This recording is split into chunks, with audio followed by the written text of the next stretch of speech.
Hello friends, तो आज हम लोग ट्रिक से सीखने वाले हैं मैथिली शरण गुप्त जी की रचनाएं कौन कौन सी हैं। तो जैसा कि ये मैथिली शरण गुप्त जी के नाम में मैथ आया है, तो हम इसको मैथ से ही रिलेट करके हम सारा का सारा रचनाएं याद करेंगे।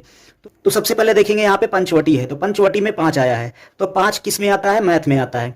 तो यहाँ पे ये पंचवटी भी किसकी हो गई? मैथिली शरण गुप्त जी की रचनाएं। द्वापर में 2 आया है, तो ये भी किसकी रचनाएं हो गई? मैथिली शरण गुप्त जी की रचनाएं हो गई। साकेत को हम रिलेट करेंगे संकेत से, तो संकेत किस में यूज होता है? जैसे जोड़, घटाओ, गुणा, भाग, छोटा, बड़ा, ये सब किस में यूज होता है? मैथ में। तो ये भी मैथिली शरण गुप्त जी की रचनाएं हो गई। यशोधरा में 100 आया है, 100 से 100 किस में यूज होता है? मैथ में यूज होता है, इसलिए ये भी किसकी रचनाएं हो गई? मैथिली शरण गुप्त जी की रचनाएं होती। प्रतिशोध में किस क्या आया है? 100 आया है, तो 100 भी किसकी हो जाएगी? मैथिली शरण गुप्त जी की रचनाएं हो जाएंगी।